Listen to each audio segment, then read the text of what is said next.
Hello YouTubers. Posted a video on changing gears and making sure snap rings are in on my 2016 M8000. I bought it used. It's got 2,000 miles on it, so I'm just going through it. Enough miles that you should check stuff. Plugs, clean exhaust valves, just inspect any wear parts. Like I added some wire loom here where this is the antifreeze hose. It had a little wear. It eventually would probably blow through, so I added some wire loom here. I got a piece of hose here on top of the spark plug wire, just where the pull rope vibrates. It was touching it, making a mark on it. It had some wire loom on it. I just go through them good. I changed the spark plugs, the original spark plugs. It was time for new ones. Cleaned the exhaust valves. I adjusted the exhaust valve cables. Pulled the chain apart to inspect it. My last sled was an 08 M1000, so this is the first one that's not dying drive in a lot of years. I've had some older sleds that were all chain. I've posted a few videos on Grumpyghost YouTube channel. I can't link that one to this one for some reason. I'll probably try to join the two accounts later. Whatever, I haven't posted a video for quite a while. So seeing I'm in the 2016, maybe I'll post some videos while I work on it. I meant to do some of these other ones. I should have while I was cleaning exhaust valves, but there's a ton of videos out there how to do it, and it's not rocket science.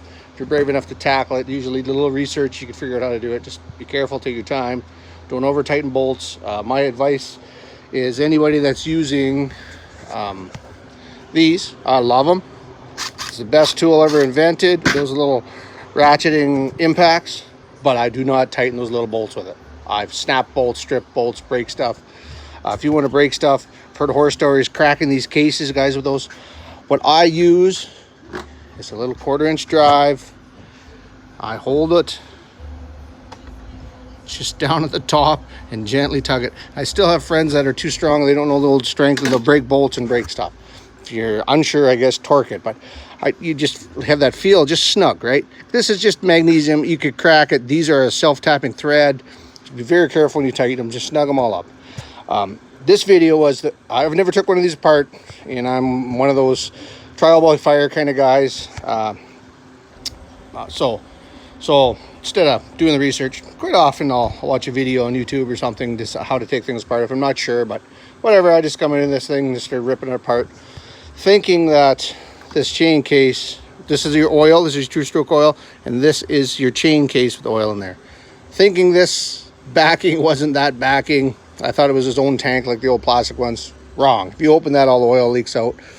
So I'm here to tell you, I talked to a few people since, when you're changing the gears, you do not have to take this oil tank off. If you take this oil tank and drain this line, you either bleed your pump really good or add oil. I've heard of horror stories where guys just top the oil off and say, if there's air in it, it'll work itself out. It costs you a motor, right? Pot and pistons aren't cheap. A boggy ride for the first ride with a little mixed for the first 1/4 tank or whatever, trust me, is worth it. So this one, I'm going to mix a little oil and gas and put it in until I know this oil pump has all the air out of this line, right? Because I've had this tank apart, I've cleaned it. I'm here to tell you, if you're going to take this apart, do the chain, you can undo all this cover, take this crap all off, and you can get to it without taking this tank off. And then you just do the back ones, and you can undo it, carefully set it aside. Don't even drain the oil. You don't have to mess with your two-stroke. You don't have to do anything like that. I wish I did it that way. I didn't. I did it the hard way. So I had it all apart. So I'm here to tell you, these bottom two on your chain drive, if you drill a little hole carefully here and here, you can see you can get to those bottom bolts, because this has the aftermarket pan on the stock one too. Just to make it easy, I take a ratchet strap, carefully pull down on this. I was able to get in here with a couple different size sockets and tighten everything up. So here to tell you, you do not have to take the oil tank off. Just carefully take it over. There is no drain on this, which sucks. One of the pointers I got told after the fact, if you have the right hose, go down there and have one of those vacuum pumps, suck the oil out, it'll save the mess. As soon as you open it, it runs everywhere and just makes a mess. I had a floor dry everywhere.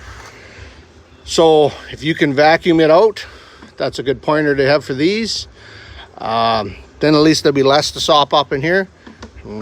Pretty straightforward. Fill it till it's halfway up the sight glass. Yeah, I don't know. I've talked to a few people. Most people just run 040 or a 5W30 fully synthetic engine oil in there. If you're a cat guy and leery and want to spend the extra money, go buy the cat stuff. It's up to you. I'm typically just run engine oil synthetic because it is a long. The problem with gear oil, I was tempted to put gear oil in this, but it's such a long throw for that oil to come all the way to the top. This is a doubled bearing. If it was too thick of a gear oil, I would have a hard time knowing that this is getting enough oil through this first bearing to get to the second bearing and oil it. That is the flaw on these. They say in a lot of high mileage, that back bearing will go because it doesn't get enough oil. So while I had this apart, I was able to take a grease needle through and get into the back bearing and grease it. I highly recommend that. They say that bearing will last forever that way. Some guys say, oh, well, they won't go through the vent. Within a few throws, a few cycles, I guarantee the air is getting through that grease, right? And a little bit of oil and grease and mix, it's not the end of the world. I've run some old leaky cases and some old sleds back in the day, and I'd put a cup of grease in those things and they'd last forever when the oil leaked out. So the little bit of grease and oil mixed up, it's not going to hurt it. I'm just trying to help you guys out. Any of my little tips, if you don't like them, don't use them. I don't care. Yeah, just drill a couple holes carefully and you can get to those bottom screws without totally tearing this thing apart, right? Just trying to make it as easy for you as you guys can. Just let you know, do not unbolt this case. Just flip her over to the side, save you a lot of time and grief, because now I am going to bleed my fuel pump or my oil pump and mix a little oil in there to make sure I'm getting oil for that first little bit, because it'll ruin your day when you take out a pot and piston over something so stupid, a little air bubble. So all right, I hope I help you out. I'll maybe post some more videos. I'm looking at maybe gearing this thing up. It has 7-tooth drivers on it, a 3 1/4 inch track. I might switch the track out to a 2.6 because I don't do a lot of mountain riding anymore.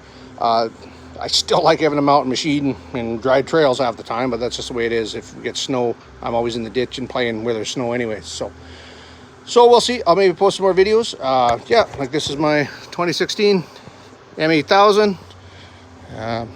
Yeah, you'll probably see it a little more on the old YouTube channel. All right, you guys have a good New Year.